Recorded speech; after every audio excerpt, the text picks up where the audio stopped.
All right, good morning, everyone. It is just a beautiful day. I'm going to start off this way before we kind of get into the program. And I just want to set the tone as to kind of why we're here. 1 in 5 adults experience mental health issues. 17% of you, 6 to 17, experience a mental health disorder. 1 in 3, 18 to 25 in 2020, experience a mental illness. Suicide is the leading cause of death in the United States. It's one of the leading causes of death in the United States, ranked 12th overall. So part of what we wanted to do today was that we said when we started off was that if one person walked away today with a better understanding, a better awareness, better information to resources available to them, it's a victory. And I have to say that just looking at the people that are here today, it's already a victory. It's already a victory, and we appreciate that. My name is Nicholas Keith Chambers. Some people call me N. Keith Chambers, and they ask me what the N is. But Keith Chambers, I'm the Deputy Village Administrator of the great village of Madison. And my co-chair is? Good morning. My name is Tina Co-Chambers. Some people refer to me as Tina. And I am a senior consultant for Rich Township. Supervisor Calvin Jordan. It's been my honor and pleasure to work with Rich Township and also our seniors. And we welcome you all here today. So welcome to the 2023 Change the Narrative Mental Health and Wellness Summit. When we talked about this, one of the things that we wanted to do was to bring a leadership perspective. What we know about the village of Madison under its leadership and the township is that it's always about a leadership approach. It's not about a following approach. So when we had this conversation with our respective leaders and said, this is a critical issue that's taking place in our community, what I'm happy to say is that they stepped forward in the leadership role to say, yes, indeed, we should do this. We want to do this. And so this is the result of leadership taking a proactive approach to engage in an opportunity to change the narrative around the issue of mental health and wellness in our communities. And we have a robust panel to have that conversation with. But in order to welcome you properly, I'd like to bring up our Mayor Sheila Chalmers-Kern and Supervisor Jordan.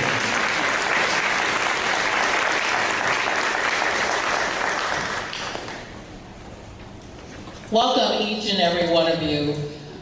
If we can shine the light on something that's been called a stigma, we are doing our job. My whole thing with everything we do here in the village itself is to make sure that we can shine a light on something that has been a stigma in the communities, if we can shine that light. When I spoke with Supervisor, come on up here with me, Supervisor Calvin Jordan, and we talked about what we could do and how we could do this in bringing the attention to mental health. He was like, let's do it. Let's partner with this. This partnership is just the first of many. What we want to do today is start the awareness and bring about that to individuals that did not know where they could go for support or where they could go for help. We all know someone, or we are that person that needs to have the support of someone to go to when you're faced with difficulties. We can make that change for just one individual today. We've done our job. And I want to make sure that I turn this over to my partner in this, that we are doing everything we can do to bring about that awareness to this community and the Southland itself. So thank you all for being here. Thank you for being a part of what we're trying to do here. And I look forward to this being the first of many summits in reference to mental health. So again, thank you. I'm going to turn this over to none other than Calvin Jordan. Calvin. Thank you, Mayor Kern. Like I said, first of all, I have to say thanks to Mayor Kern and also to her Board of Trustees. Also, I want to thank Representative Debbie Myers for being here with us and being very supportive, because we couldn't do this without your help also. But also, not only is this government entity, but also I have to point this out. Thanks for my pastor being here, our pastor Andrew Singleton, Big Bear Apostolic, and I say that because I can't do anything without Christ. No matter what we do, we have to have God in our lives. But I just want to also thank our esteemed panelists, because this has been going on, but to have the panelists that we have here, it means so much, because you guys are the experts. And matter of fact, when we leave away from here, we will have a better understanding of what's robbing our communities. It's personal to me when I think about in the 70s, when I watched families go through, and they would say little things, a little stigma, oh, he's not well, he's not right. But it was bigger than that. So now we can get to the point where we can make a huge difference. Also, I would be remiss not to say our co-hosts, boy, I tell you, Billy Davis and Marilyn McCool ain't got nothing on you all. I just want to say I appreciate you all also, and I'm not going to steal any of your words in regards to your board, but I just want to say thank you all. And more importantly, I want to thank each and every one of you all for coming out here on Saturday. They talk about the South End, but when they look at our community, we are on the move. So thank you. And not only that, I would be remiss not to say my other partner here, Mayor Reinbold. Again, I couldn't do anything without you. You have been so supportive on any and everything we do in this Southland. So Mayor Rick Reinbold of Richland Park, thank you, and also to your Board of Trustees as well. So I'm going to pass this back over. I got this little thing nudging me. I'm at a minute and a half, so I'll let them carry on. But again, thanks to all of y'all. And also, I got to go home. Thanks to my wife for doing everything Lori calls me doing. I call her my dollar person that I pay to help me, advise me on everything. So thank you, Sister Lori Jordan, my wife, and I love you. Thank you, Mayor, and thank you, Supervisor. We really appreciate you all. We appreciate your support. I'm going to try to get this right regarding recognizing all the elected officials that are here in the room. So opposed to me just reading the list here in case if we miss someone, but can I have everyone to stand up that's elected officials just so we can recognize you and to say thank you for your support?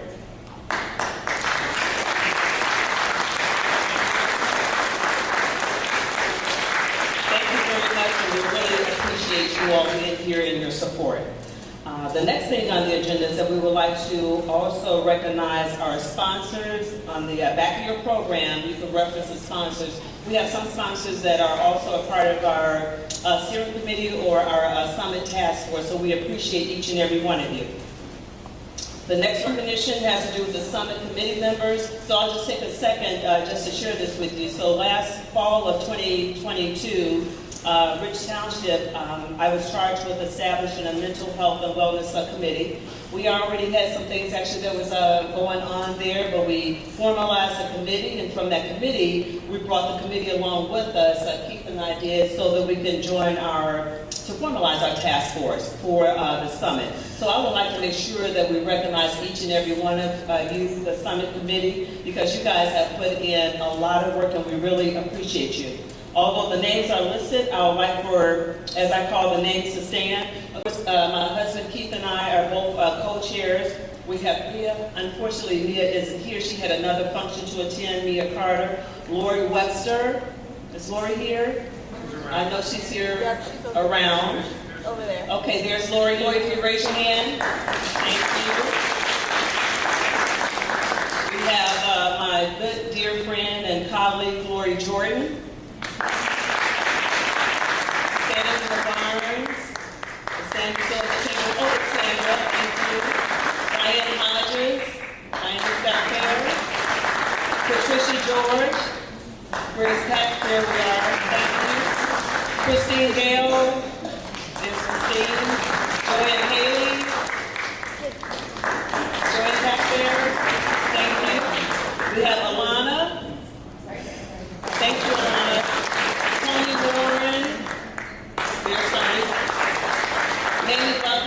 our Director of Senior Services, here's Mamie. And also Jeanette. Where's Jeanette? Jeanette has been absolutely fantastic. Just real quick, that wasn't good enough for, all of our committee members are outstanding, but the materials that you see produced and what have you, the work that was put into that, Jeanette Ramos is one of our superstars, along with Laverne Murphy in marketing, that did an outstanding. Could we give them a round of applause? A wonderful job for us in promoting this information. Thank you guys. We really appreciate it. All right, we're going to try to keep moving with our agenda so we can actually get to the panelists, the exciting part of that. Next on the agenda is called, we titled it, What's the Difference? So Tony Warren, who you just recently met, Tony is the Executive Director and CEO of For Wellness. She provides services, free services to us once a month, seminars that she provides for our seniors, whatever the topic may be that has to do with mental health and wellness. So as part of our committee, we kept interchanging the words. We kept saying mental health, mental illness, wellness, etc. And Tony said, hold it. Why don't we just explain the difference between those three? So I said, you volunteered, so here you go. So Tony will start us off by sharing with us the difference between several different terms as it relates to mental health, illness, and wellness. Thank you, Tony. So it's so important, and to all of our esteemed colleagues and to Supervisor Jordan, it's so important for us to know the difference. And if you had a chance to go over to the vendor table, you may have seen this, know the difference, so that you have something to take with you. But let's talk about knowing the difference. So what is mental health? Mental health is what refers to a person's emotional, psychological, their social well-being. And the positive aspect of that is that it's our overall state of well-being, right? So then we think of mental wellness. What is mental wellness? Mental wellness refers to a wide range of how we care, how we process being mentally well, or having a positive state of mental health, right? So one of the positive aspects of that is that it's a holistic approach to how we thrive, how we survive, how we care for ourselves, right? And then we talk about mental illness. Mental illness is a little different because it's a diagnosis. It's a little bit more serious. It deviates from that whole mental wellness in a sense that you may need medication, you may need counseling, you may need a wider range of services, and you're not really able to process how to be mentally well. But we're going to learn a lot more about that today, right? So thank you so much. Know the difference. There is a difference. Mental health, mental wellness, mental illness. Thank you.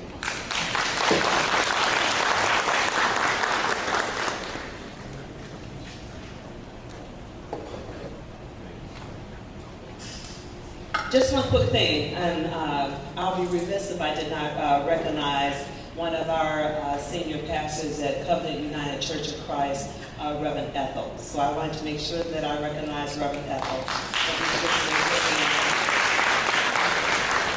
Thank you for being here. We really appreciate you. Okay, now that we kind of set the tone a little bit, talked a little bit about some statistics, we talked about the differences between mental health, mental wellness, mental illness. We talked about that. Now we're going to get into the discussion. We have a dynamic panel here today. They've already been given questions that kind of go into the space where we want to move into. And again, let's keep in mind that what we're trying to do is to educate, inform, try to change the narrative around the stigma, and have a dialogue, a discussion. And so we're going to start off with having some questions and understanding about what we believe to be one of the premier organizations that help to support that, NAMI. And so I'd like to start off my questioning with the president of South Chicago NAMI, Mary Ann Bithos. Did I announce it? Okay. And there's a couple questions that I'd like to ask. And first of all, for those who may not know who NAMI is, are not aware, who is NAMI South Suburbs of Chicago, and what is your service area, and what services do NAMI provide?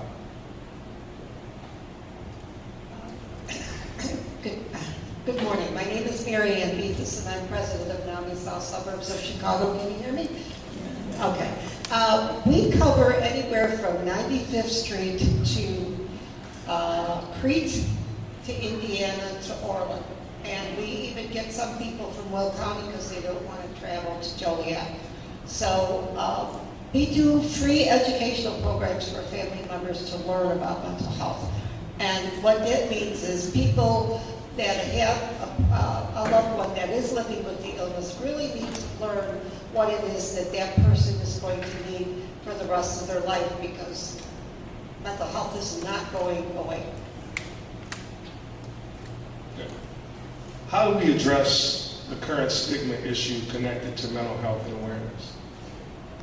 Well, I feel that the more people that learn about mental health, not just families, I'm talking about every school, the police department, hospitals, everybody that has anything to do with mental health should be an advocate. They should know about the signs and symptoms of mental health so they can treat that person with some respect and to know that that person is really hurting and that they need all the help that they can possibly get. They don't need to be looked down on. They need to know that even though they may look like they're not sick, they are living with some form of a mental illness that maybe doesn't express that, they're going through something. So how do we go about, as a community, NAMI has become a safe place for people to be vulnerable, family to family, what have you.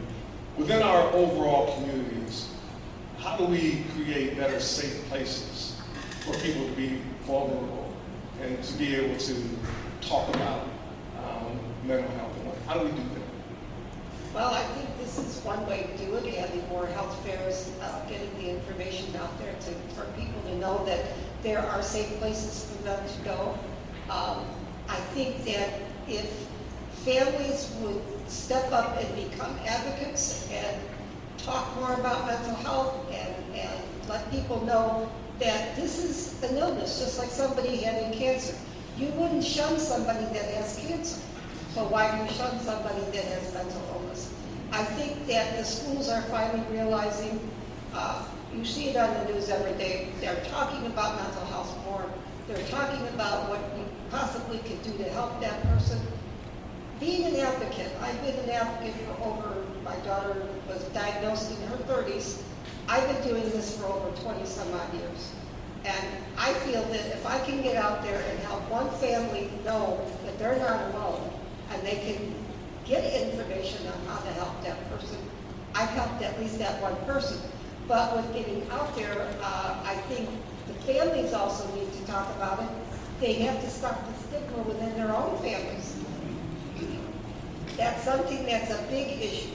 And I think our churches are helping with that. They're really talking more about it through, no matter what religion, I think they're all finally realizing that they have to talk about it.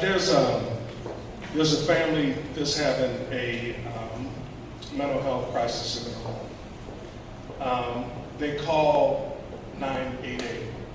Could you explain to our audience what 988 is? Well, you know what, I'm going to turn that over to Troy. Okay. Only because he has the right verbiage. I can tell you that 988 is now replacing our 911, and 988 is supposed to be more for mental health. Okay. Troy, Troy, I want you to answer that question, and then we're going to come back to you. But would you answer that question for us?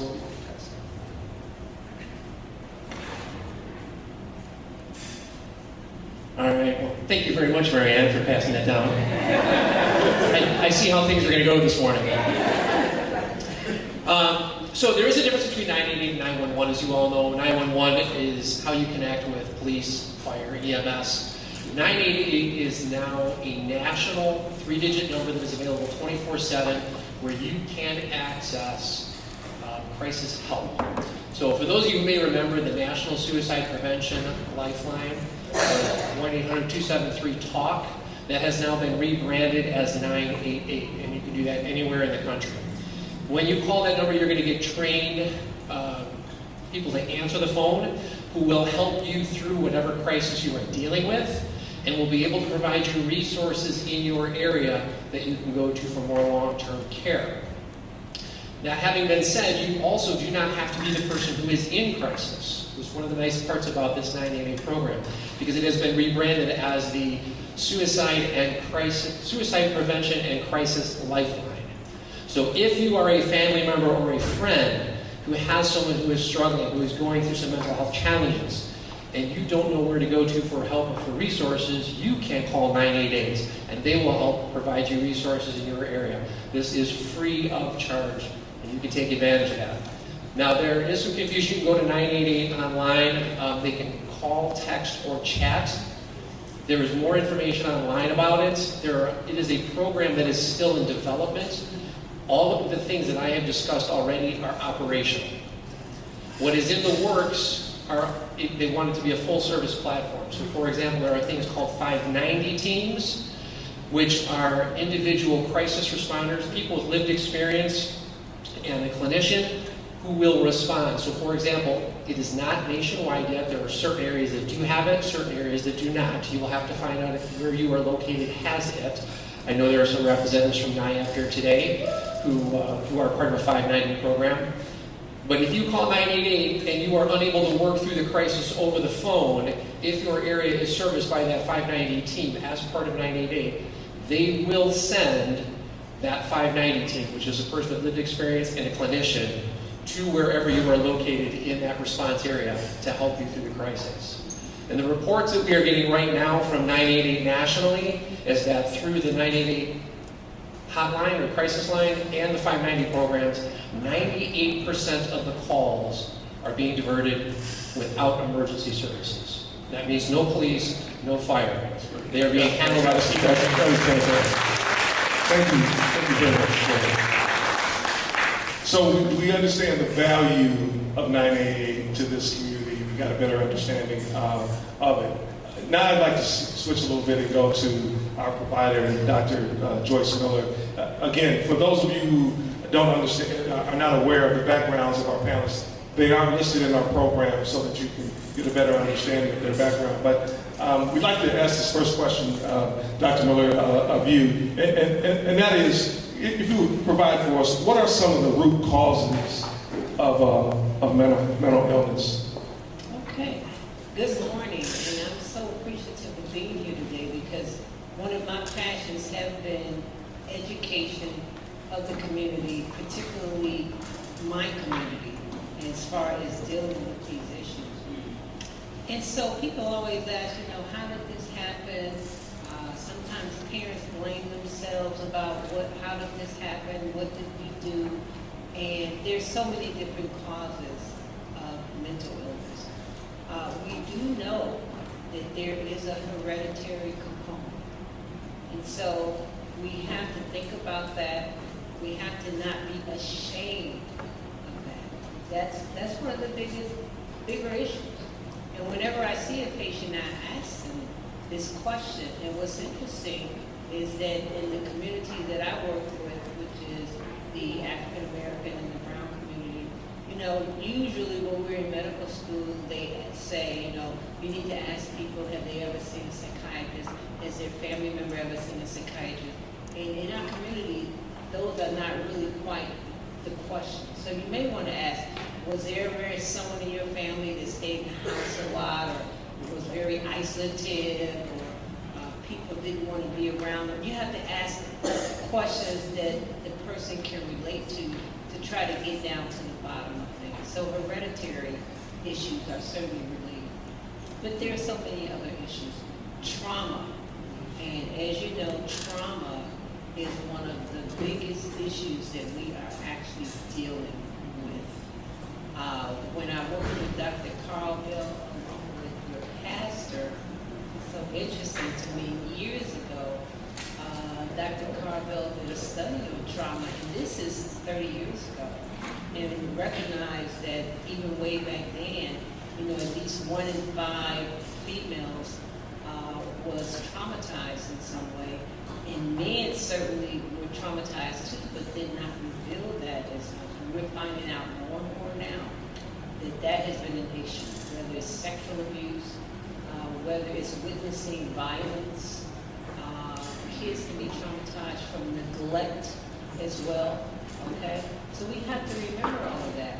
Kids can be traumatized from bullying. All of these things are possible factors that could be related to the manifestation of some type of illnesses. Even racism, the stigma that we go through for the last however many years, do you know how much that weighs on each of us? And it can really weigh you down. And I saw several people over the years, particularly policemen, firemen, working in the areas that they've worked in, and how this has affected them emotionally. So we have to really think about it. It does affect us. It does affect us. Certainly physical illness, you have to think about that. If you have a child that has a physical illness, that weighs on that child. I don't care if that child, you know, seems to be doing okay, they're adjusting, they're taking their medication, that child is still feeling somewhat different from others. And so you have to pay attention to that. There's no question about it. Substance abuse is a big issue. And even though I know that marijuana is approved, and I'm not going to go into that factor, studies have shown that when children use marijuana early in life, and I'm talking about like 12 years of age, that increases chances of mental illness manifestation. Now the question though is, did it happen because of marijuana, or was it already there and it was going to come out anyway? I don't know the answer to that question. We have to keep that in mind. It's not just marijuana, it's alcohol, it's other substances as well, so it's not just marijuana. And so we want to think about some of these causes of mental illness that we have to think about when we are raising our children as adults. What is so interesting too is that since COVID, the population that I have seen as far as age-related has increased, where I'm seeing people 70 and 80.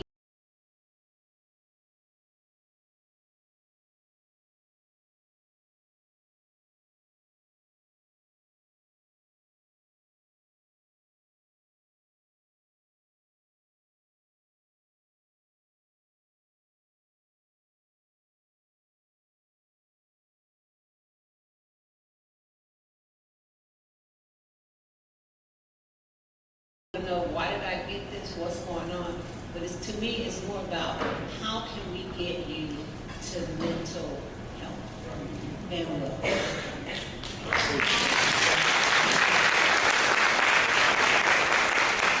So, Dr. Miller, as a provider, and I asked this question earlier, but I'll ask it again because I think it's important. If a family is having a mental health crisis, what's the best way for that family member to handle that crisis at that moment?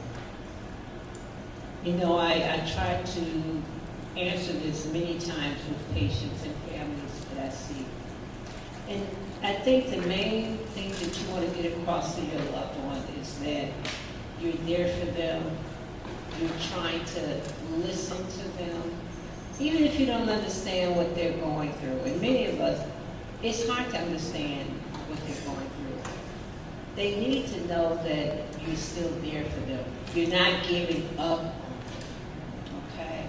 You have to be empathetic with them, even if you don't understand it. And just mainly let them know that you're there.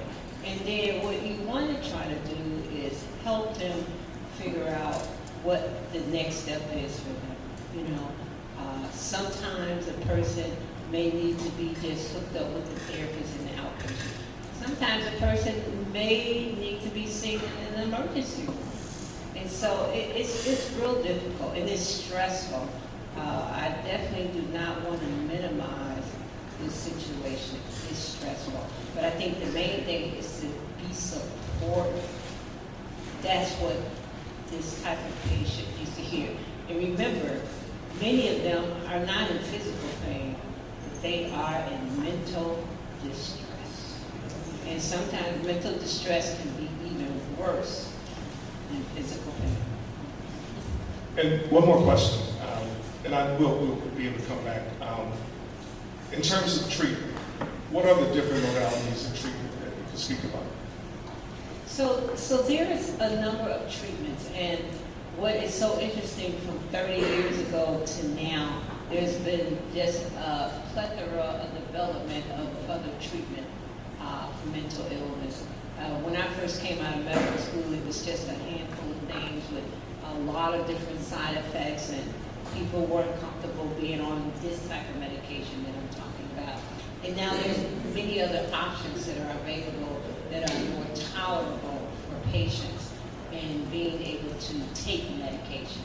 That's just one form of treatment.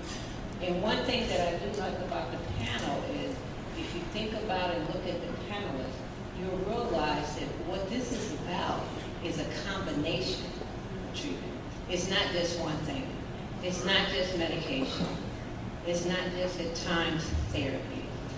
You certainly have to have the spiritual piece that's going to be involved in it. Nutrition is something that's helpful too.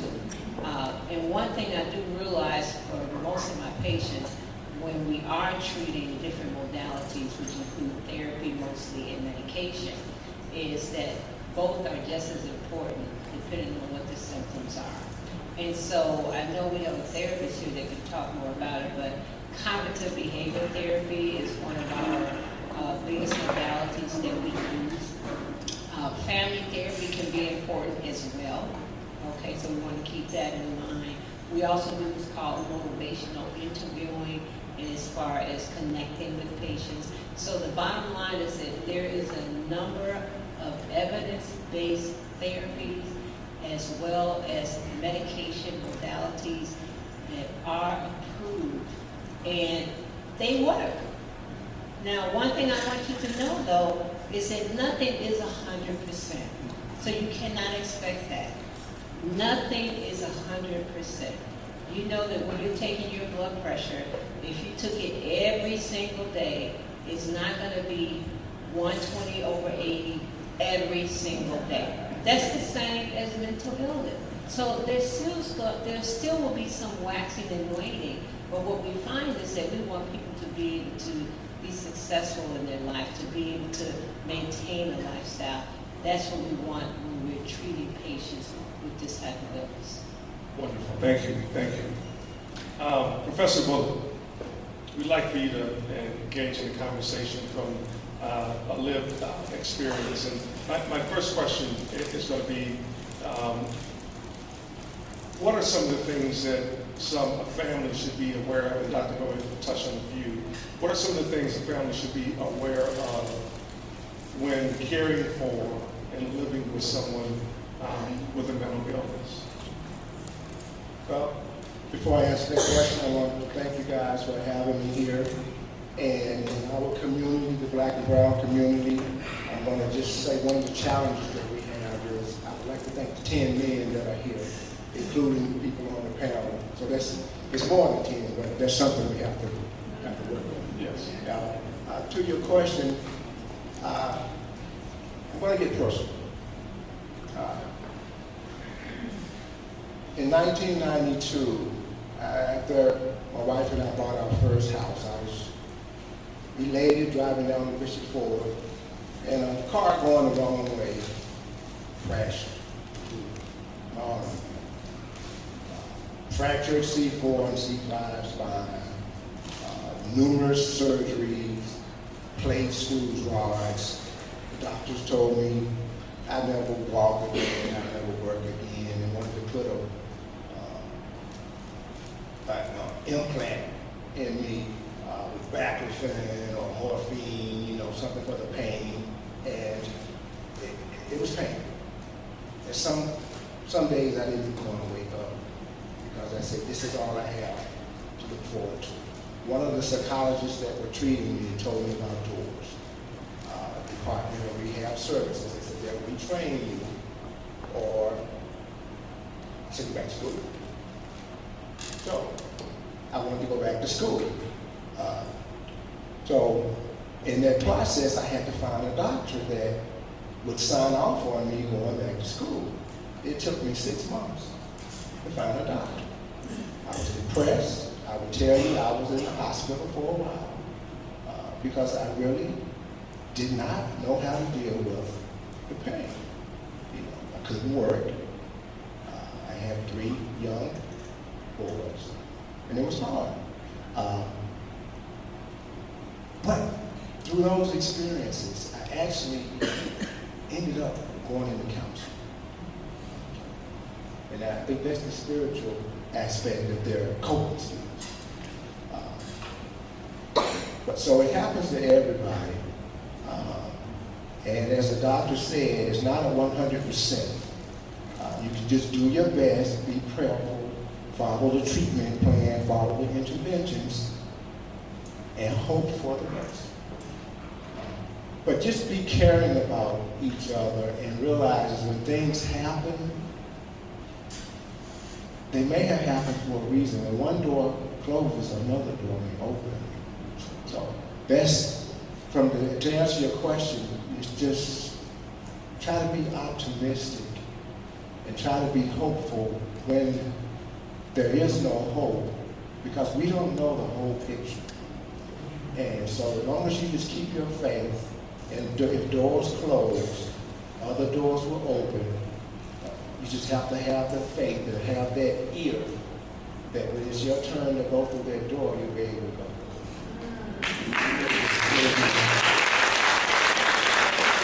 So thank you for sharing your personal testimony.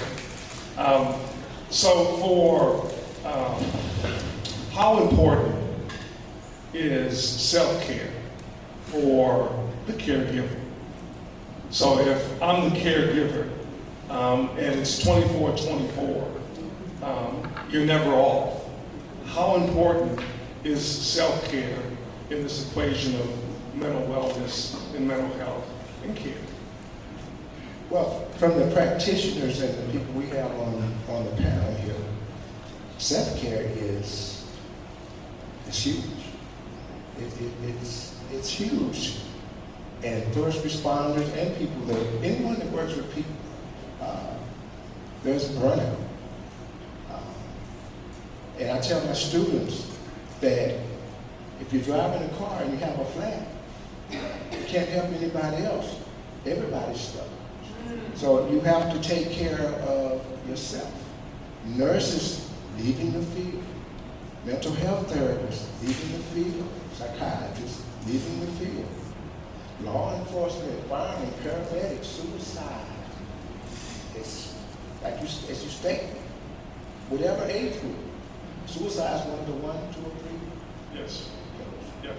But you have to practice self-care, and there's no really other way about it. Just have to be well-rounded and practice self-care. I also tell my students, and I use this analogy here, Pastor Singleton, a pastor, but if that pastor is spending 18 hours at the church and has a family at home, there's no balance. So we have to live a balance. Thank you. Thank you. Thank you. That's a great segue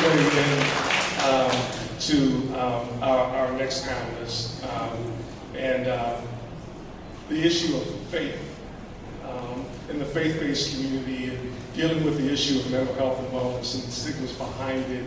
And so, Pastor Singleton, the first question I'd like to ask you, if you would speak to it, is that faith, mental health, and community, how do you see them connected?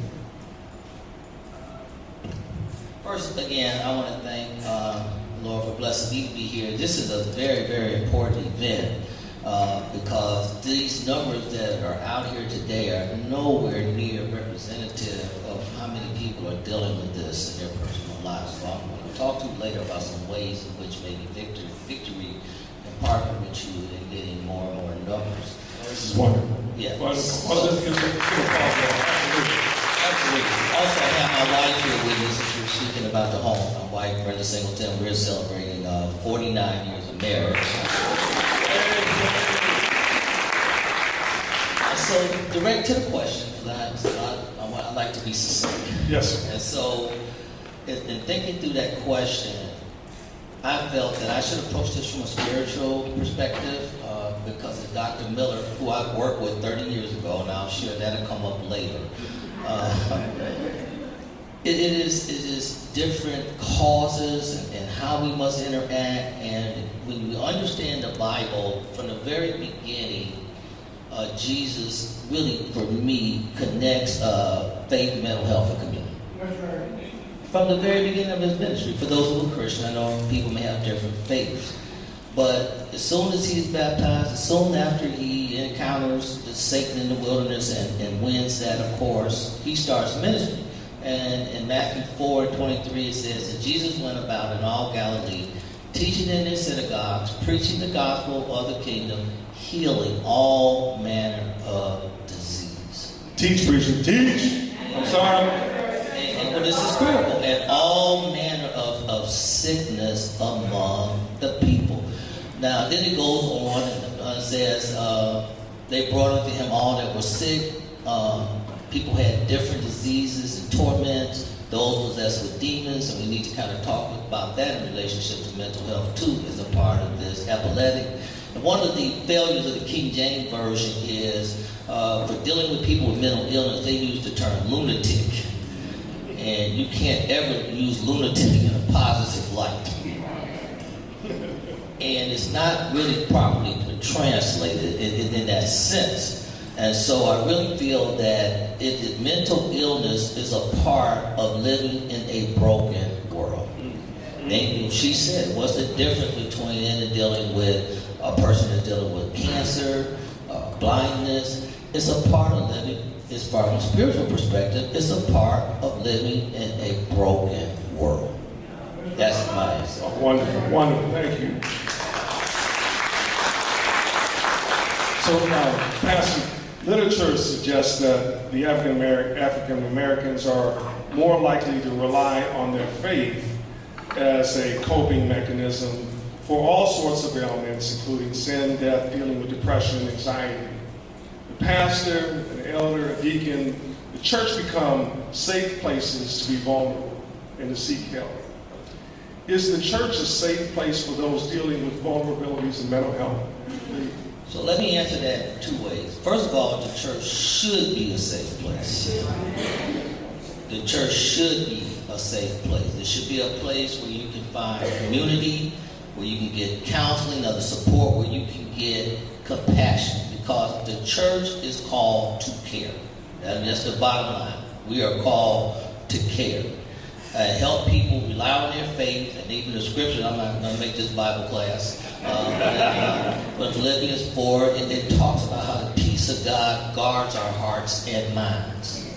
So many people have found a lot of help and a lot of solace within their faith tradition in trying to deal with mental health issues. Guard your heart and mind. And in the Greek, it's the analogy of a garrison of soldiers that's protecting a fort. So you like surrounded by God, by angels, by those that will help and care.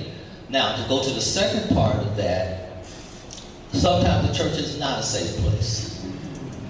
It is not a safe place for various reasons.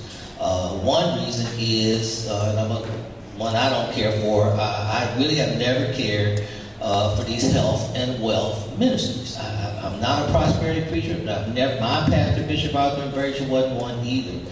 Because in some of these churches, first of all, there's something wrong with you instead of something wrong with the world that we live in. And they tie it directly to your faith. So when you're having these kind of issues, if you don't come up with immediate healing, immediate deliverance, it's your fault. And one of the things about some of those preachers, I can talk about them because I'm not one of them, is they put themselves in a no-lose situation. Because if you get healed, it's because they laid hands in oil and slammed you to the ground someplace. If you don't get healed, it's because you don't have faith. How are you going to lose in that dynamic? And so where the church should be a safe place sometimes, then people are feeling even more damaged, and it's their fault by the time they leave the church. And sometimes the church is also a big perpetrator of this being a stigma. And just as soon as they see you something wrong with you, walk in the church, the whole security department come over by you. So I think that the church should be a safe place. I think a part of it is that pastors have to continue to be educated about how to handle this, and I'm sure you'll bring it up later. But I have such personal experiences with this in my life and as a professional that I have different slants than the average pastor. Very good, very good.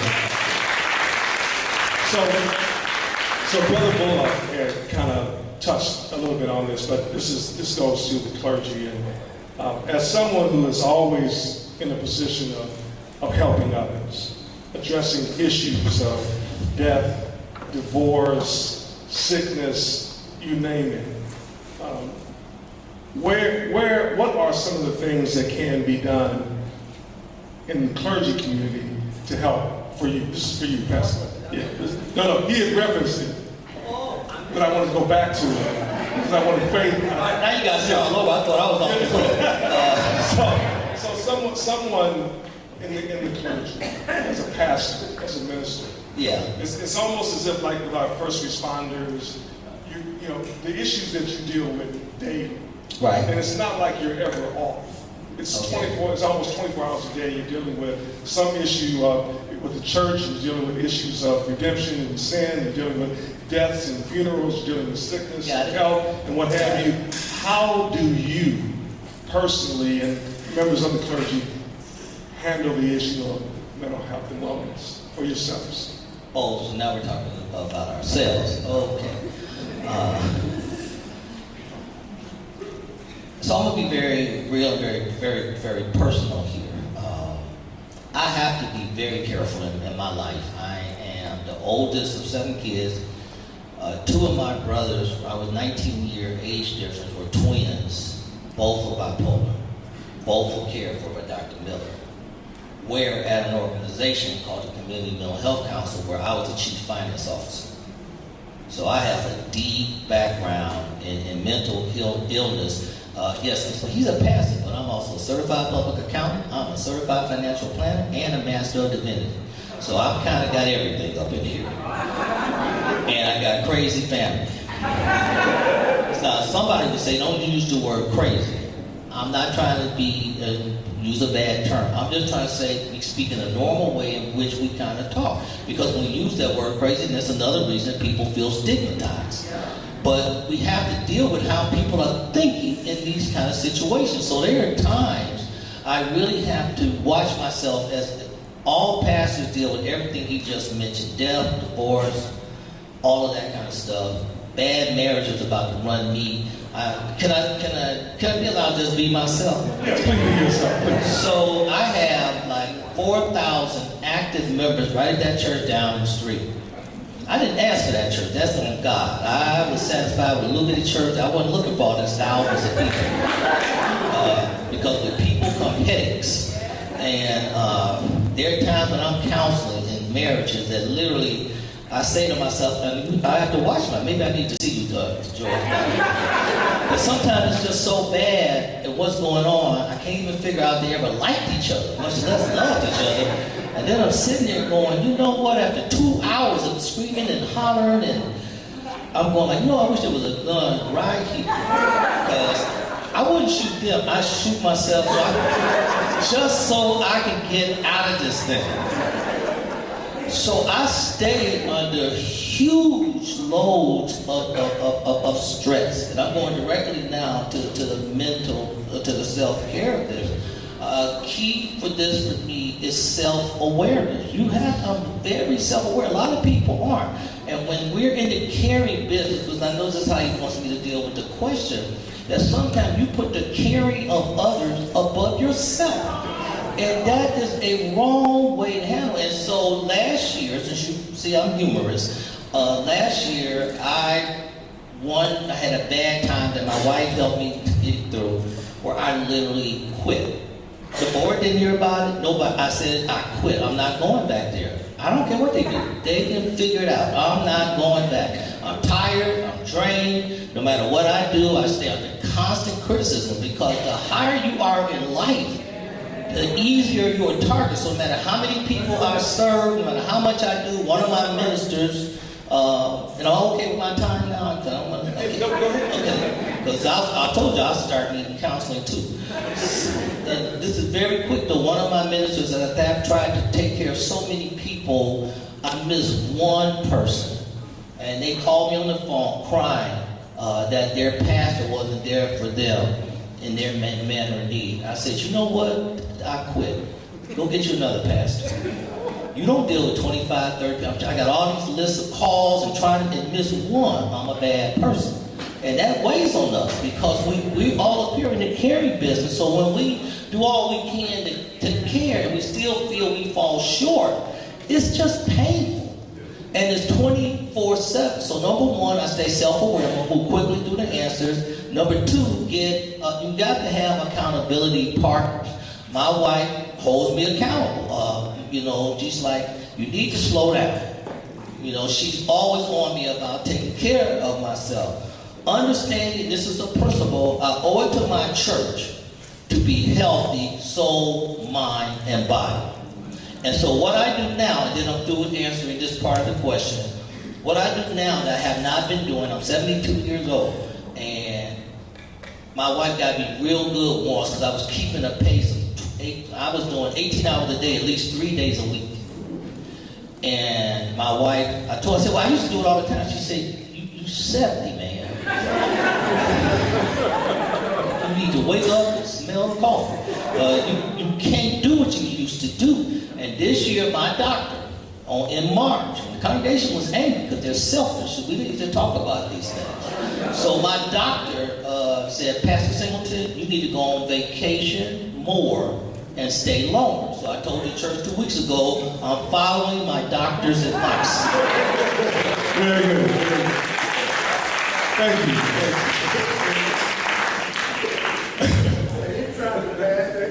He sure did. he sure did. Thank you, Pastor. So I was trying to find best in class. Best in class meaning that law enforcement and an organization that has in our region the ability to arrive on scene for a mental health issue and de-escalate, not escalate, to be able to de-escalate. And so I was blessed to be able to find the person that actually was the organizer, the producer of a best in class with regards to the Orland Police Department, who has a critical crisis intervention team and pulled it together to where they are the model within the Southland area in terms of law enforcement and the community and de-escalation of issues. And so I'd like to now shift there, and Troy, if you would, while being a police officer can be a rewarding job, it can be mentally taxing as well. Every assignment comes with the possibility of witnessing something that can be disturbing.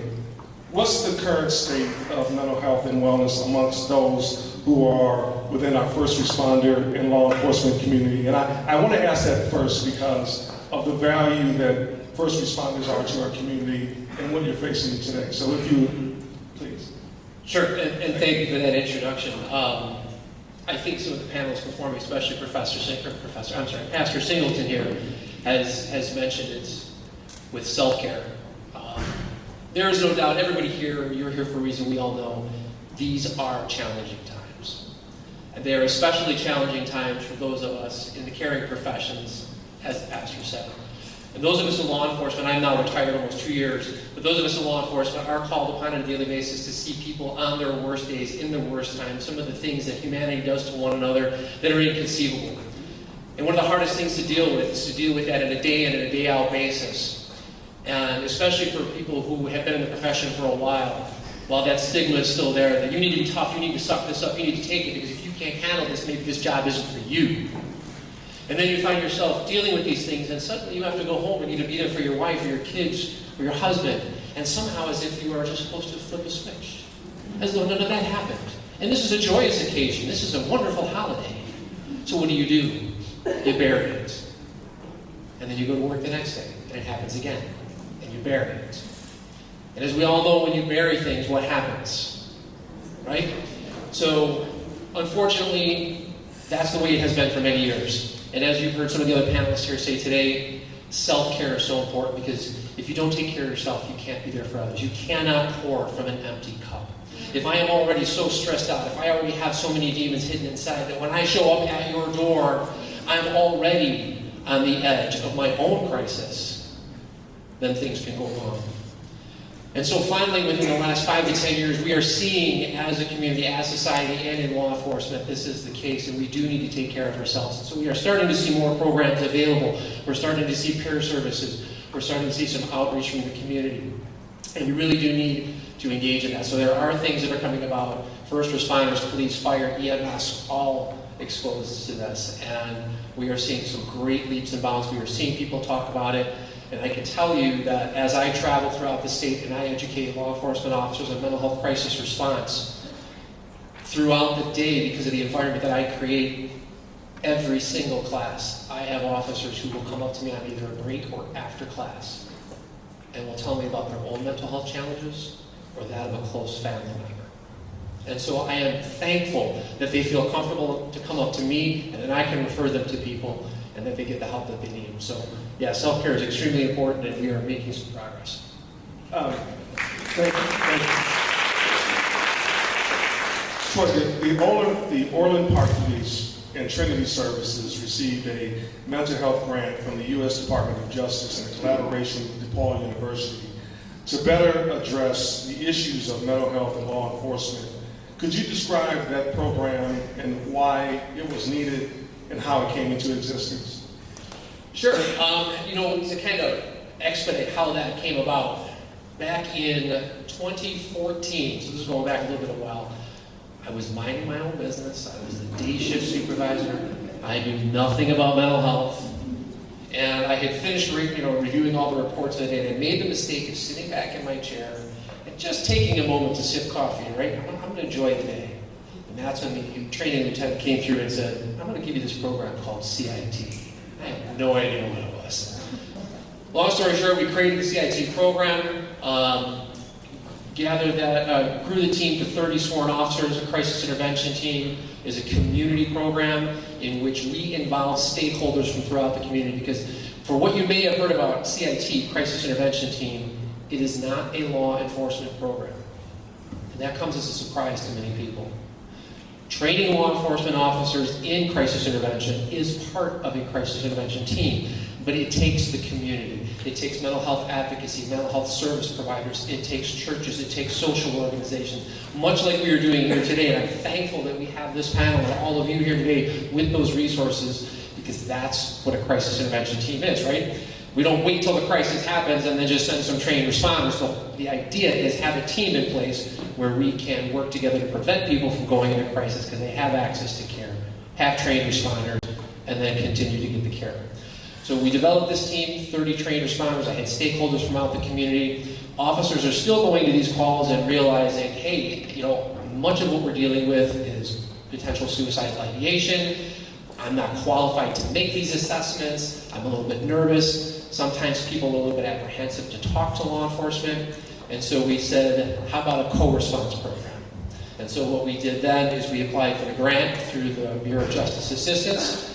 We got $750,000 from them.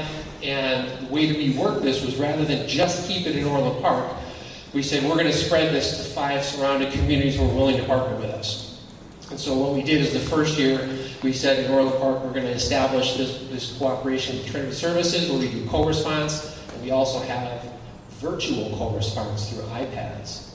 And then the second, third years is when we spread it out to the other 5 communities. And so that when we would respond to a call that someone was in a mental health crisis, if a responder was not able to come to the scene, we had the iPad, and people could actually talk to that clinician over the iPad and develop that relationship. So that's how that program developed. That's excellent. That's it.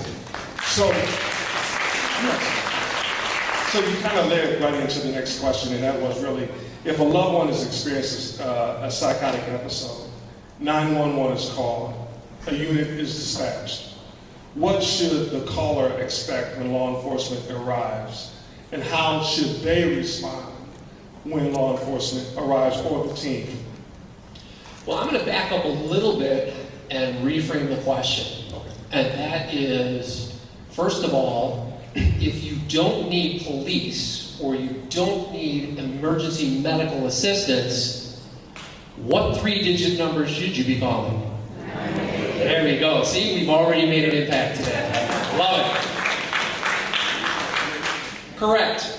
So now, if it comes to the point where we have potential violence, threat of violence, danger to the self or others, immediate need, we have to call police or fire, and we're going to call 911. I would say the first thing that we should do when we call is to request a CIT officer, crisis intervention team officer. Those are officers who have extra training in mental health crisis response, so that you're getting an officer that is better prepared for that. You can also ask if your agency has any trained mental health clinicians that will respond, because they may have co-response. So you're already setting things up for success. Additionally, I would mention to the call taker when you call the police department, let them know that your loved one has a mental health crisis. Because if the only thing the officer is hearing is that you have somebody who is angry, who is slamming doors, who is locking themselves in a room, they may have just come off a fight in progress. They may have come off an armed robbery. They don't know what is there. And their goal is to keep themselves safe, to keep the family safe, correct?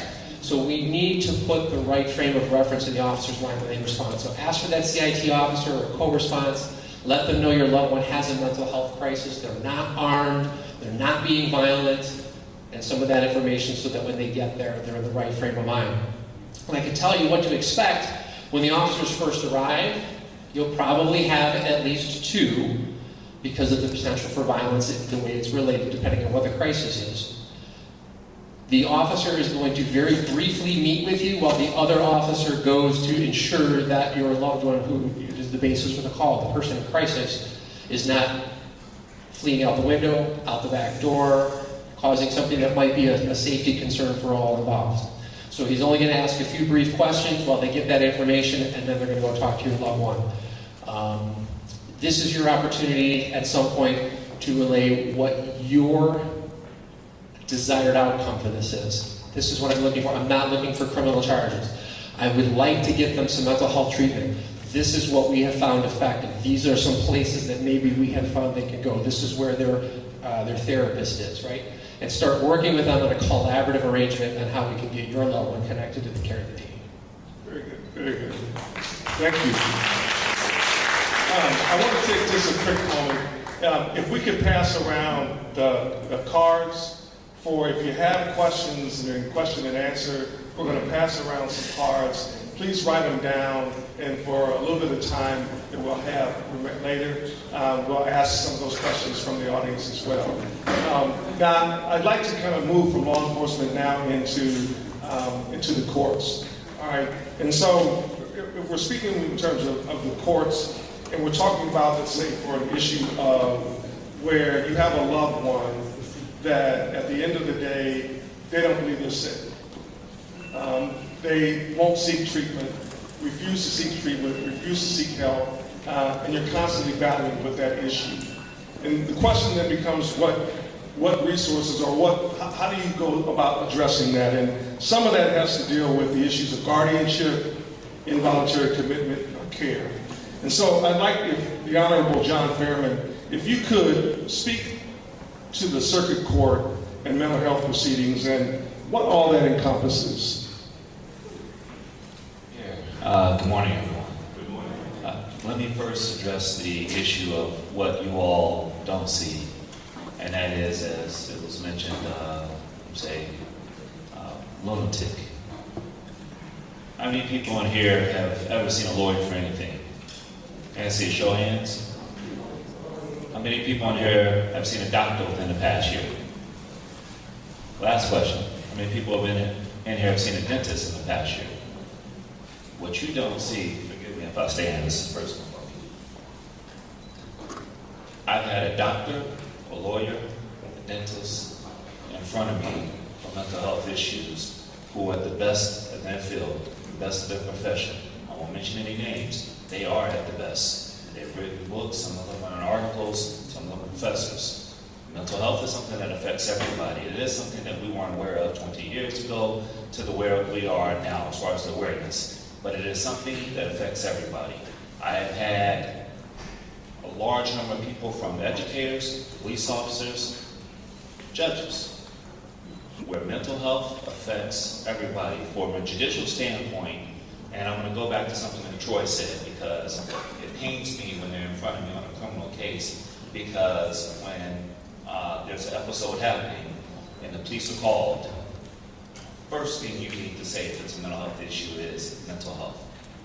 Not every city has the resources that Orland Park has, and I appreciate the resources that Madison and Orland Park has.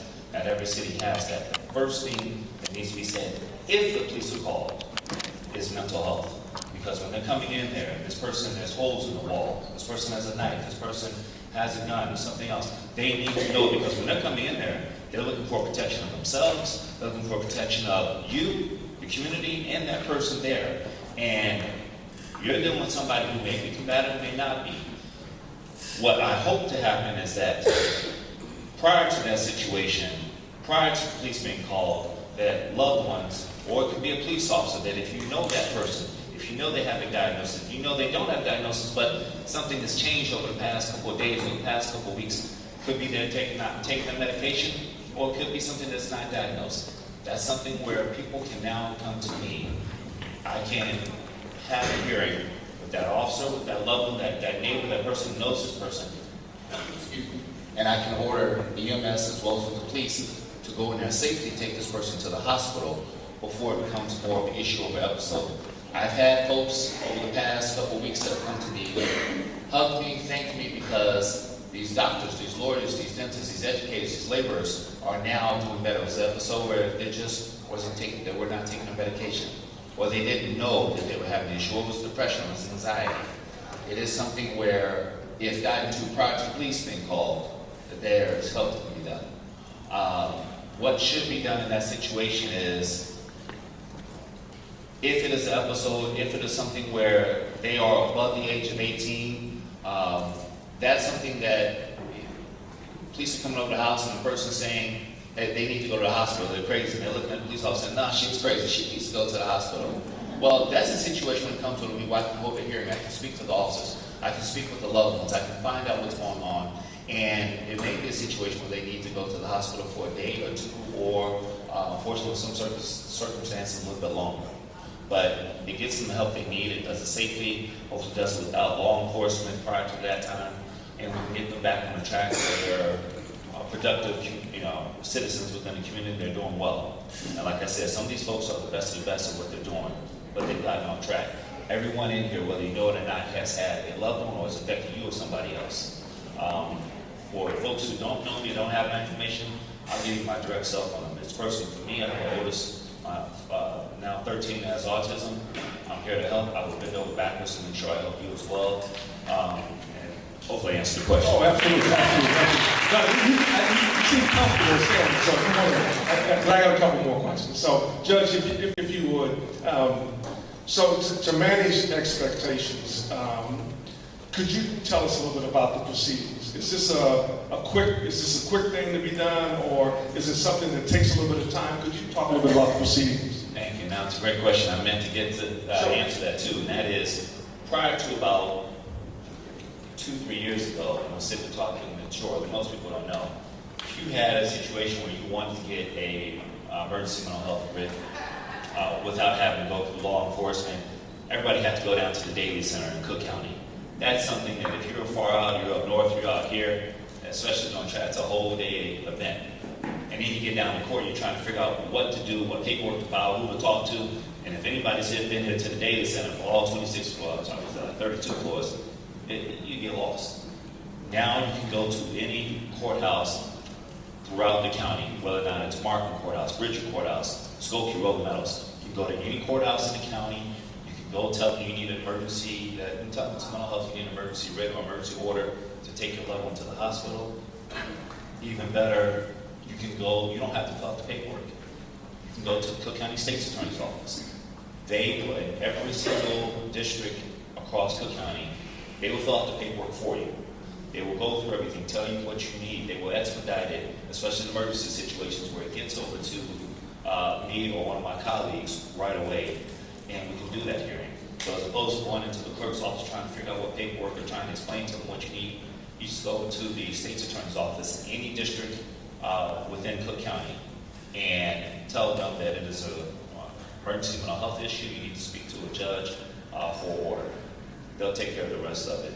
And that is something that is new, that it's in place for the folks here, from the pastors, from the township supervisors. What I'm trying to do now, partner up with Troy, and that is go around to every single large church, go around to every single township and explain that as opposed to just calling the police prior to that point, they can now go to every single courthouse within Cook County, go to the state's attorney's office, have that paperwork filled out, and it gets over to me, and we get that within the police then have 72 hours to turn around and take that person with EMS safely over to the hospital.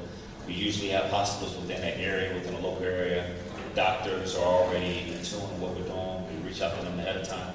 Everybody's in sync with what we're trying to do, and hopefully to get this person back on the right track. Judge, one other question related to that, and you may know or you may not.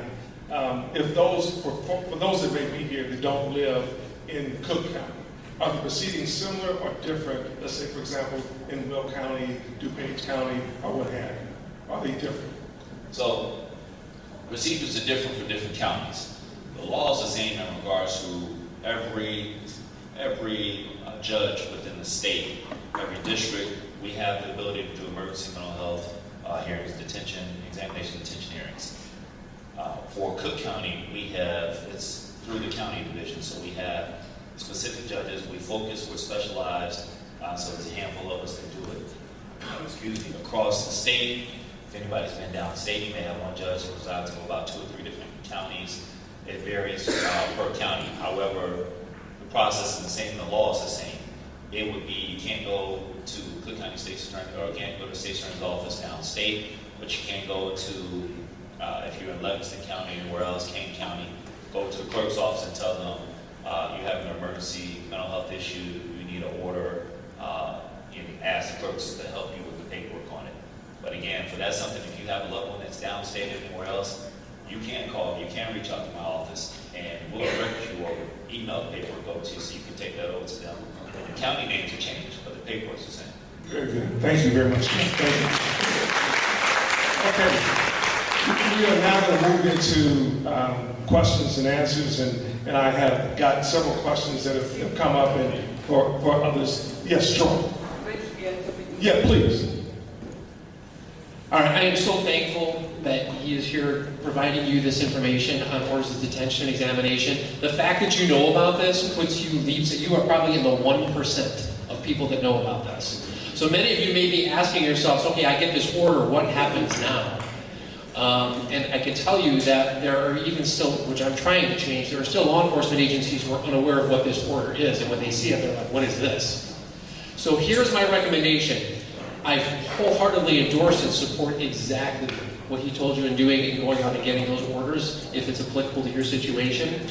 When you get it, make sure that as soon as you get that order, you go back to your local police department and work with them on how to get it. Because if I'm correct, they're good for 72 hours. Is that right? 72 hours is what they're good for. So that means what I don't want you to do is take that back, sit on it for 24 or 48 hours until something happens, and then all of a sudden call the police and we have an issue. So it's a much better situation for everyone, is once you get that order, you go right back to the local police department, you ask to speak with the CIT supervisor or CIT officer if they don't have a supervisor available. You present them with this order, and you say, how can we work together to best execute this order? So in other words, what's the best time of day for your loved one? When are they usually in a more receptive mood for this? When are the dogs going to be allowed to? When are the young kids away at school? What's going to be best? Is it better if the officers come in and it's a surprise thing? Is it better if you talk to them and walk them out? It's better for you to be part of this collaborative solution so that things go smoothly for you and your loved one, as opposed to just waiting until a crisis happens. We're all at level 10 and you call the police department, they have no idea this is going on. Can you see the difference in the way this plays out, right? So this is an excellent opportunity for you to get that order, bring it back, and how you can present it to your local law enforcement agency.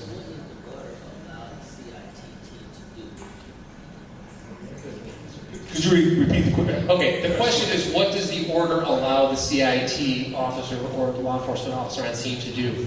It is a court order, and I will turn it over to the judge here if I am incorrect. But it basically states that a judge has heard the case and found that there is reasonable cause for this law enforcement agency that's detailed in the order to detain this individual who is in crisis and transport them to a specified facility for an evaluation. And that specified facility is determined by you, the family members, in accordance with the judge and the state's attorneys who are hearing the case. Am I correct? And the reason why is when you're talking about adults, you're talking about people who are what we consider to be adults, 18 and above. The police can't just come in and take somebody over to the hospital or take them. They don't have that ability. They don't have that authority to do that. And so that's the reason why it has to be a hearing one, because this is somebody's life, it's their liberty. I have to hold a hearing. I have to make sure that I dot my I's, cross my T's, that if there's not some type of diagnosis, what is the emergency that's going on? Situation where the person's not showering, they're not eating, they're not taking care of themselves, they're not sleeping. It could be, I had a situation, I think it was one of the towns out here, person had the water outside, just continuously running, they won't let anybody house when their loved one's in, they haven't had any food, haven't had any visitors, not answering the door, and they're not taking care of themselves, or it could be they're not taking their medication. Those are situations where the police then go to the house and ask the person, how are you doing? So, I'm doing fine. Or they're just not answering the door, or they're not talking to them, they don't want to talk to them. There's nothing the police can do in that situation. That's where orders need, that's where I need it, where I can hold that hearing, sign off, and order the police with EMS. EMS needs to lead in charge, police that are safety, but everyone is on the same page that this is mental health, and they're going to get the person help. So they can go into the house with my order. It protects everybody involved in EMS, family, as well as law enforcement, to say you can go into the house, you can safely take this person over to the hospital, and the hospital as well to say, I am ordering you to go ahead and take this person in. You don't have to go through the, where they're signing off saying, I don't want to go in. No, you're taking them in, and I need to know that they're okay. And that was the process for it. Very good. Okay, we have about 5 more minutes, I think, 15 more minutes. We got about 10 or 15 more minutes. I'm going to try to get to as many questions as possible. I will say some of our panelists will probably hang around just a little bit. If I don't get to your question, then maybe you can approach them and ask them individually. But I'm going to start off with one of the questions that came from the audience is, does each state require firearms to be removed from the home if a person is under mental health care? Are we moving in the right direction? Troy or Judge or even? Keeps getting shoved at me. So there's 2 applicable statutes that law enforcement typically uses. One is under the FOID card statute. It's called the clear and present danger. And either law enforcement or school administrators, if they believe that an individual meets the criteria set forth in the statute as to what qualifies as a clear and present danger, typically if somebody is suicidal or there's a homicidal threat towards somebody, that's going to qualify. Once they make that determination, what happens is then that law enforcement agency shall, in the statute it says shall, complete that form and submit it to the Illinois State Police within 24 hours of the incident. The Illinois State Police reviews that case, and if they believe that it meets the criteria, then they will revoke any FOID or CCL. that the individual has, and then we'll send a letter so that that individual turns in their FOID card, and then they either have to turn in their firearms or turn them over to somebody who has a FOID card. Now, many of you are probably listening to that and saying, well, that seems like a time-consuming process. There's something else called the firearm restraining order in the state of Illinois. You can see me afterwards if you're interested, because there's a lot that goes into it, but the crux of it is this. There's a 6-month emergency order, or you could there's an emergency order or a 6-month order. The emergency order is good for 2 weeks. That means that either a family member or a law enforcement officer, if this is a situation where somebody is dangerous, again, according to the definition in that particular statute, they can go and request a hearing at the local court or the circuit court. That hearing will be either that business day or the next business day, and if the judge believes that this meets the criteria, they will issue an emergency order that's good for a couple weeks that will prohibit that person from possessing, selling, transferring, using any kind of firearm. And if the family or law enforcement officers who are testifying indicates to the judge hearing the case that this individual has possession of firearms in the home and that they have access to it and that they're a threat, the judge can also issue a search warrant with that firearm restraining order that allows law enforcement to go in and seize those firearms. Then there will be another hearing within 14 days to see if you can get the 6-month order, and that's the way we can get them. And that is Illinois. Yes, that's Illinois. Okay. And real quick, there's a couple cards that came in. People want to know, what are the other 5 communities that are part of the contract? Oh, who's going to get my memory here? We had Midlothian, Palos Heights, Palos Hills, Palos Park, Orland Hills. Maybe it's 6 because then Tinley Park came on because I had Oak Forest and then Oak Forest didn't do it, so it was Tinley Park was the other one. Okay, very good. Dr. Miller, are there any plans for additional outpatient clinics for Cook County? I wish I could really answer that question. As you all probably know, at least the mayor of Chicago has spoken about opening back up some of those clinics. But as far as additional clinics, the problem is that we have high demand and low supply of providers. As someone mentioned, there's a number of providers, and I'm in Cook County, that retired or resigned or went to warm locations during the pandemic that we have not yet been able to even replace. And so even though the situation may feel dire, I don't believe it is. I believe that we have to recognize that there are other providers that we are beginning to utilize more. Advanced practice registered nurses, as you may recall. And I want people to feel comfortable seeing this type of provider.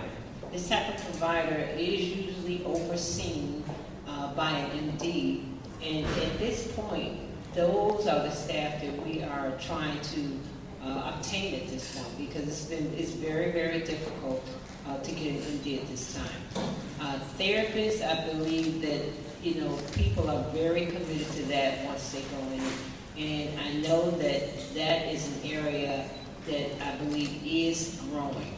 And so even though things may look a bit dark right now, I believe as we continue that things will begin to open up more regarding care.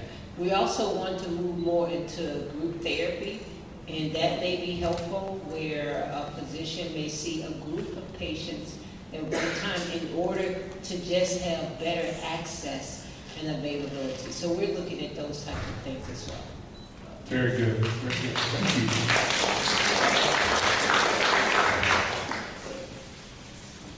I just want to add real quick because of the resource area, but just following up what Dr. Miller just mentioned, is just to let you guys know, and I don't know if they're still here in the room or if they're next door, is the University of Chicago Ingalls location in Harvey, and then also the Lansing. But we will share some great news when I met with them a couple of weeks ago, is that they will start having more of the outpatient group therapy type of treatment, if I'm saying it correctly, right? It was, it's called inpatient, no, outpatient, intensive outpatient services. So they made it here, so I want to make sure I said that right.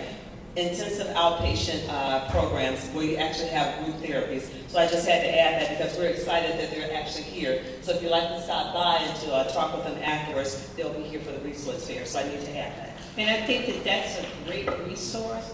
One thing that we have to remember, I have some patients that can be seen every 3 months and they do okay because they're stable. We have some patients though that need more contact. And this type of a program is excellent, where they receive, I was told, 3 days a week therapy, 3 hours a day. And that can make a big difference. And so I certainly encourage utilizing that program. Thank you. Okay, I probably have time for just about a couple of more questions, and I'd like to bring NAMI back into the focus because a couple of questions go to that. Does NAMI have a 12-week family program in the area? And then are there any support groups for parents who have young adults dealing with mental health? Okay, so our 12-week family-to-family program is now an 8-week program, and right now we probably won't start our next program, or actually the class again until January 2024 with the holidays and everything coming up. But we do have family support groups. Now, as far as the consumer support group, that's for the person that's living with the illness. Right now we've got it on hold. I've got to get a couple of people that are trained to do it, to volunteer, because we're all volunteers, to set a time to have a support group in person. Although you can go to NAMIIllinois.org and look up support groups for people living with the illness that are virtual. So right now that is more helpful than in person for right now. I'm hoping to find some advocates out there that are willing to work with teens. We'd love to start a teen support group. And with that said, We have a volunteer right here. Right.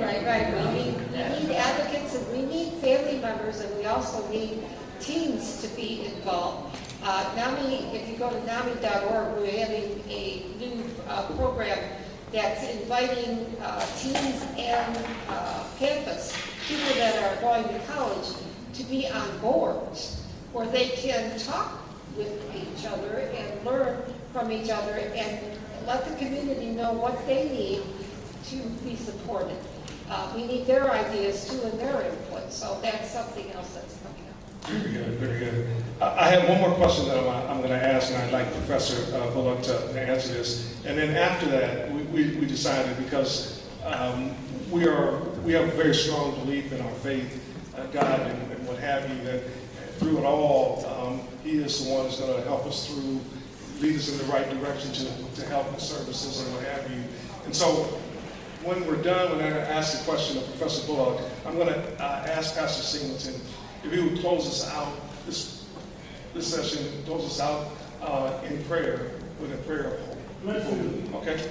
All right. So Professor Bullock, any advice for parents dealing with school-aged children with mental health issues, especially when the school environment is the trigger? Yes, that's a good question.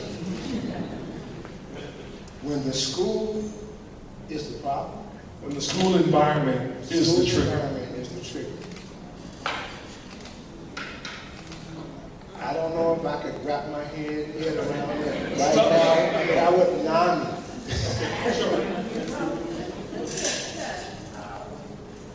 A lot of the school districts are reaching out to NAMI because we have resources. And being an advocate, because my daughter lives with schizophrenia, I can tell my story, okay? I'm not there to tell them that their child has mental illness, but I'm there to let them know that if and when your child shows these signs, that you take notice and that you say to yourself, okay, what's my next step as a parent to help that child? And God bless NAMI, because they saved my life. So with that said, when a parent does recognize that something is going on, they really need to educate themselves, okay? I can't stress that enough. The more education you have about that illness, the more you're going to be able to help that child and your whole family learn that we can live with this. That person can get on with their life. They can live with this illness. Patrick Kennedy lives with alcoholism and and bipolar, and he's a Southerner. So with that said, you can live with this illness. You just have to learn what you have to do to help that person.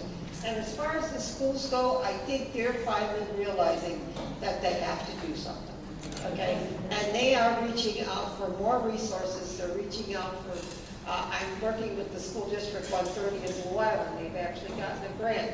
So with that said, it is being addressed, and I think that they're hiring more social workers. So they are looking at helping that child. I think even in one instance I was told that the child came to them because their family isn't listening to them. So they are listening. And so I think the more, if you're in a school district and you know that maybe something isn't being addressed, go to your school board and say, look, we need to start talking about this. We need to bring in resources. How can I help? Families need to be advocates. You've got to know that you have a voice in this. And if you don't do that, then everybody's suffering, and somebody has to start somewhere.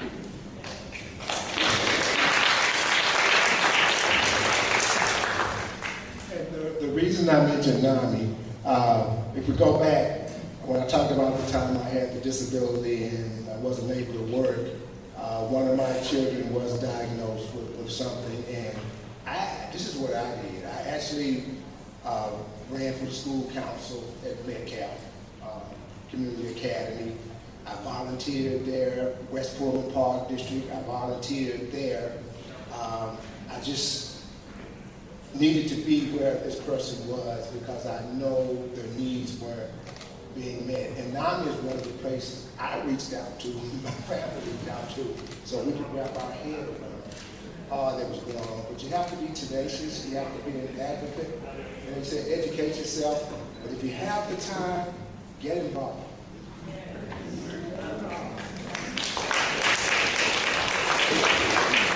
Well, our program for the panelists is actually coming to a close. We want to make sure that we try to respect your time to stay on with the schedule. But there's a couple other things I just want to bring to your attention before we have Pastor Singleton to close us out. And so what I would like to do is to have Pastor Singleton to really have the last word.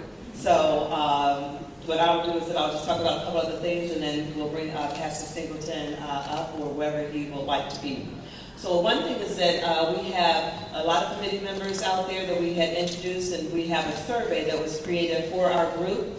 So if you have not received a copy of the survey, there's Ms. Diane Hodges that's back there with her hand raised to get a survey, and we would love to have your input.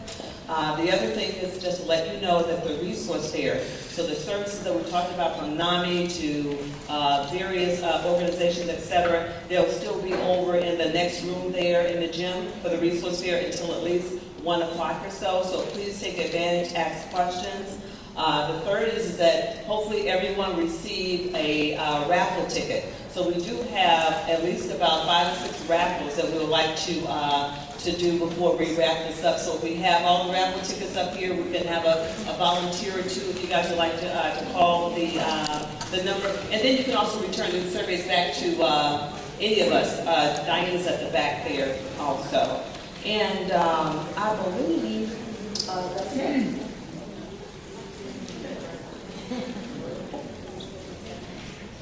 Well, so can we have an applause for the panelists?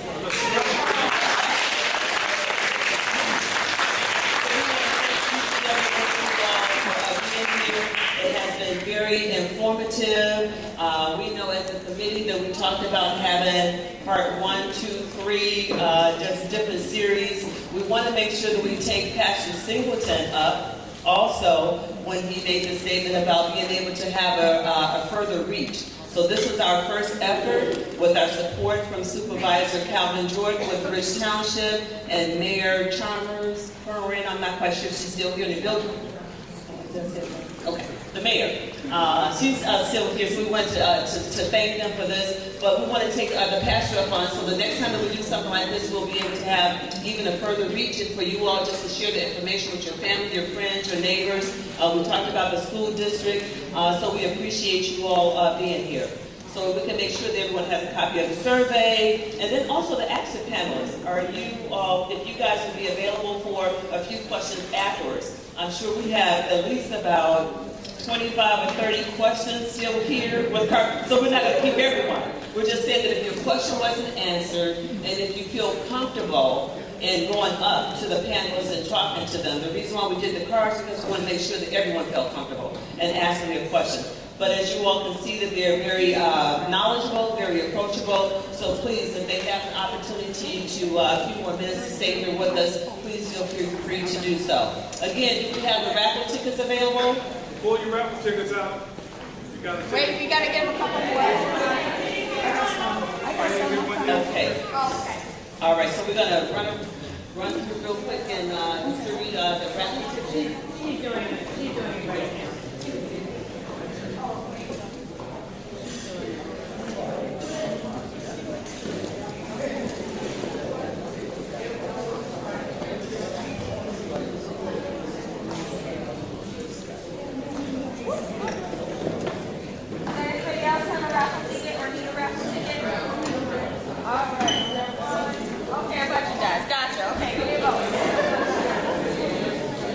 So if you didn't get a raffle ticket, just raise your hand real quick, so we can make sure you get a raffle ticket.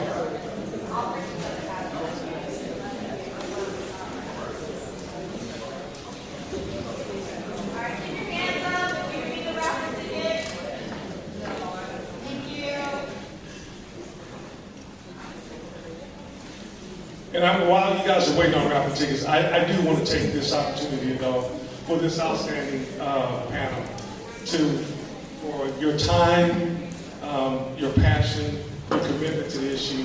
Thank you for your contribution to helping us to change the narrative.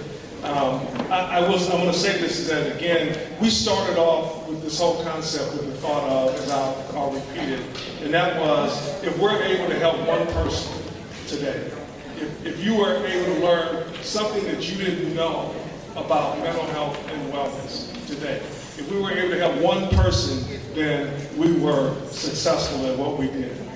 If you would, by a show of hands, if you learned one thing you didn't know today, if you would raise your hand, look at God. Look at God. That's all I'm saying. And so I learned a lot. We all learned a lot. Members of the panel learned a lot. And that's what it's really about in terms of changing the narrative around it. We have to be comfortable having that conversation. And so if you didn't get a wristband, it's okay not to be okay. You are not alone. All right? So understand that that's the narrative that we want to move outward. And so that we can deal with this issue as a community collectively engaged in trying to address it and move it forward for the betterment of us all. So I wanted to say thank you to this panel. Let's give them another round of applause, please. Thank you. Very, very much. Are we ready with the raffle?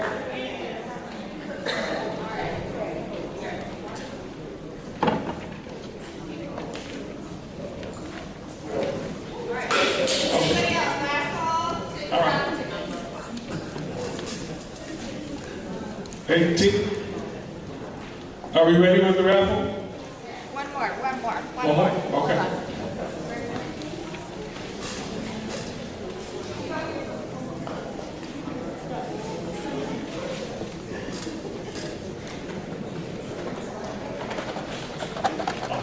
Hold them out. Supervisor Jordan, you look like you can come on. Come on up here. Why don't you pull these tickets out for this raffle?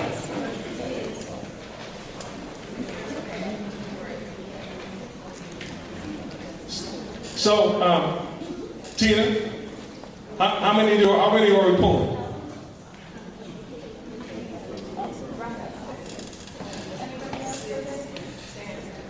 Well, I tell you, ticket number 590772. Come on down. Come on down. 772. Now make sure you got your good glasses because we don't want you to be a digit off. Pastors in here, I don't want no fibs. 772. Now, I'm going to have you to go, Tina. We got a gift card there. You can give it to her, and she'll certify it. Okay. Thank you, thank you. Okay. The next ticket will be 590773. 773. And we do have going once, going twice. 773. Ticket number again repeats 590773. What they say in the sports world, she gone. The next ticket will be 590785. 785. Come on down. Come on down. Matter of fact, she's got your gift right before you. You don't have to worry about December 25th. The next ticket will be 590791. 590791. 791. Do we? Come on down. You know how they say the price is right? Come on. We got a winner. How many more prizes we got? Because I don't want to call somebody that we have enough. We got 5 more. Oh boy. We got some people to be coming on down. The next ticket will be 590809. 809.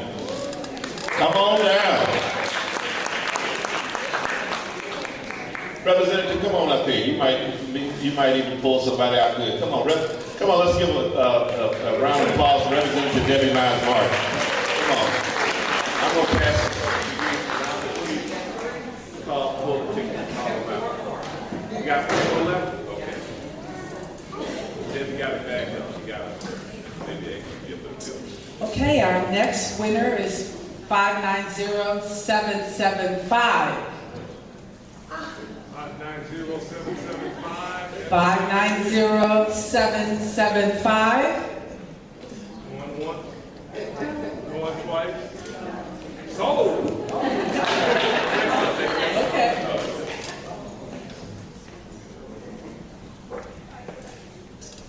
590810. 810.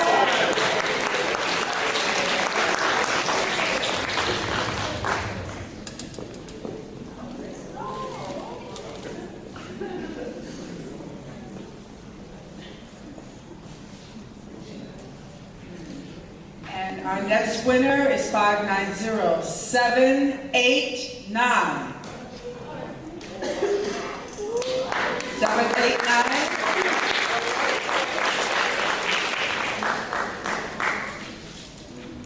How many more?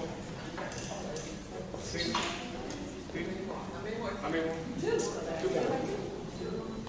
2 more. 590793.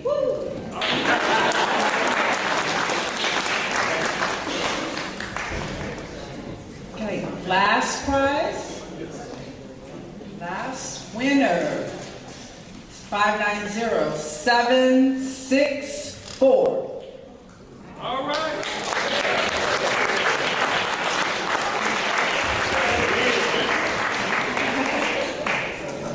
All right, let's give a hand. Thank you, Representative Debbie Miles Martin. We appreciate it.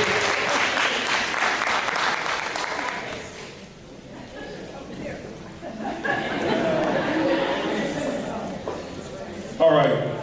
This has been a successful program, and I really appreciate everyone's participation, our volunteers, our committee members, the leadership that was brought forward to help this thing move it in the direction that it moved in, our panelists. All of it has just been a great blessing and a great opportunity for us to engage.